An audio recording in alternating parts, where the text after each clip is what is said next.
Yun, good morning mga kajeros. Ayan, magandang umaga. Bale, ang oras natin ngayon ay alas 9 ng umaga. Bale, punta tayo sa baka. Kukunin naman natin kasi kailangan natin pasilungan. Bale, papakita ko po sa inyo guys ang mga binombahan ko. Inisprehan ko ng pampatay sa mga damo. Ano, wala nang damo. Patay na sila. Ayan, tataniman na lang yan ng mais. Ayan, mga binumbahan ngayon. Pati yung sa baba na yun. Yun, ipapadaro na lang. Nabombahan na rin yun. Ano, malaki to pag taniman ng mais guys. Abang papunta ako sa baka, itur ko kayo naman sa aking munting tanim. Marami ng bunga ang ampalaya ko mga kajeros. May mga bunga na ang ampalaya ko. Bali, inisprehan ko to kahapon. Yan, may mga bunga na makita nyo. Yung bunga na siya.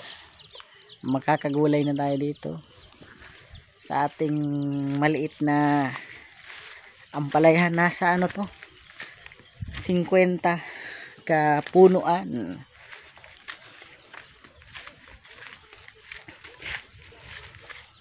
Bale, ito maliliit na okra, buhay na rin Ayan mga maliliit yan. Yung sa unahan na yun mga kajeros, na yun, hapit na malaos, mapit na mamatay ang okra na yan, yun pero marami pang bulaklak. Kanina naka-harvest ako ng 4 na kilo at kalahati na harvestan ko, tapos 1 kilo ng patola na harvest ko doon. Bale, mamaya dalhin ko na yung harvest ko na okra at patola sa bayan para makapalit tayo ng maulam. Ito pala mga kajeros, inisprehan ko pa to. Natudlingan na rin. Tataniman na lang ng mais. Kaya lang mag-aantay pa na umulan. Kasi tuyo ang yung lupa Iba ang lupa dito sa Cebu. Mabilis matuyo. Hindi kagaya sa amin sa Bicol mga kajeros, ang lupa doon matagal matuyo. Dito kasi bato, maraming bato-bato. Kung tawagin dito sa Cebu, palanas. Palanas ang lupa, may mga bato, kaya mabilis matuyo. Kaya ang mga nag-garden dito, mga nagtanim ng mga gulay, nila ng tubig kada umaga. Painom sila ba ng tubig sa mga tanim.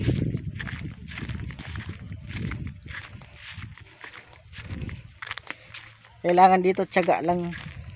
Meron naman dito mga area dito sa Cebu na maganda ang lupa. Kaya lang dito sa Cebu dito sa lugar sa kuan ni Mrs., ang lupa nila dito daming bato. Pero naman, mataniman naman, kaya lang kanang may mga ulan-ulan.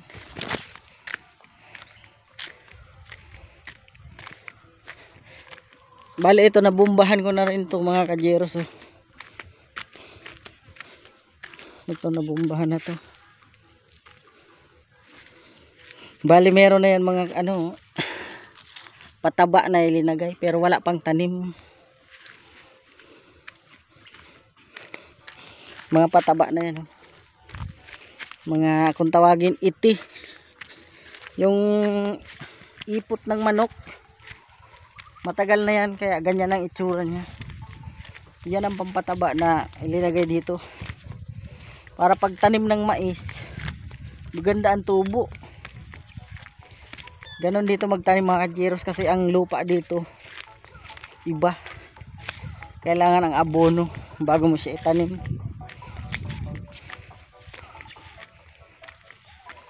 Batuhin kasi tingnan nyo, daming bato. Batuhin yan.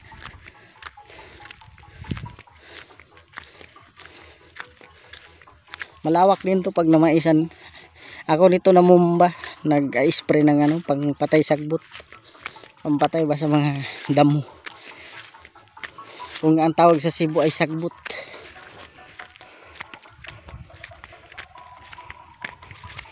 Bali malayo-layo yung lalakarin ko.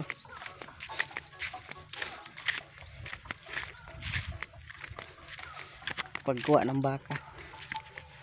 Bali ito mga kajeros, hawanan ko pa yan hanggang doon para mataniman ng ano, mga sitaw. Ayan, malawak pa yan. Ito daw sa una puro tumaisan. Maisan nung papa ng asawa ko. Nung buhay pa yun, puro daw tumais. Ngayon, ang daming hagunoy, hawanan siya. Kailangan ko dito isprehan naman. Tapos ipaararo para mataniman ng mais ba o sitaw, talong. Depende sa anong klase tanim mo dito. Pwedeng pipino. Ayan, malawak yan. Pero kailangan dito meron talagang tubig na para painom sa mga tanim. Ayan, mahirap dito pag wala eh. Hindi mataba ang mga tanim. Malayo kasi dito sa tubig mga kajeros. Malayo ang igiban.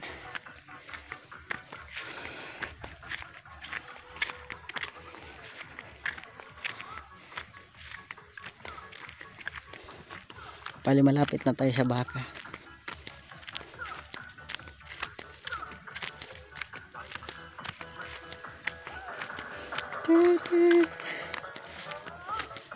Yan sa baba na yan may bahay oh.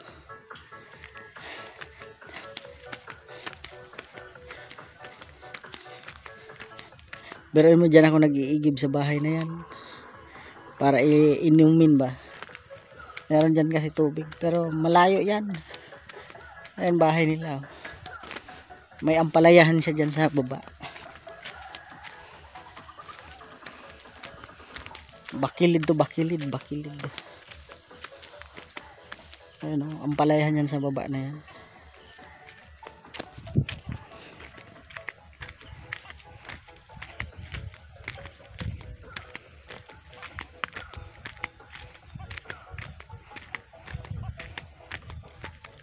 Ganda dito sa Cebu, puro kabukiran. Bali ano pala dito mga jeros, naglindol nung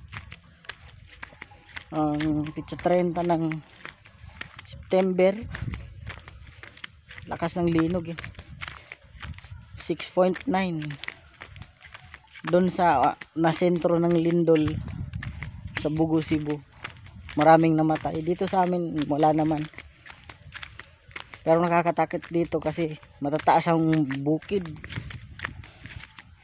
Nakakatakot yung may mga sa paanan ng bundok ba. Yun yung taas na bukid na yan oh.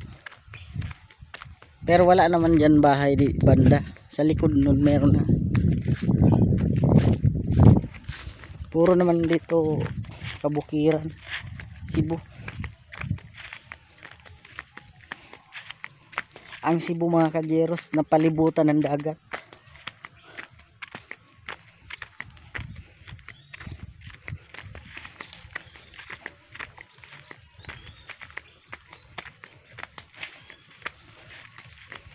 Malapit na tayo sa baka.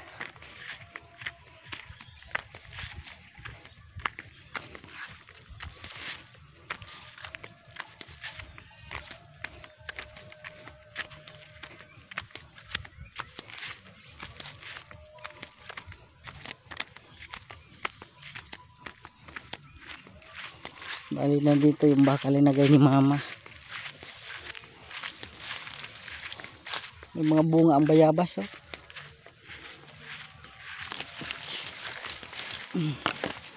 Bayabas oh. May mga bungang bayabas. Bali dito ang baka mga kajeros oh. Dalawang baka.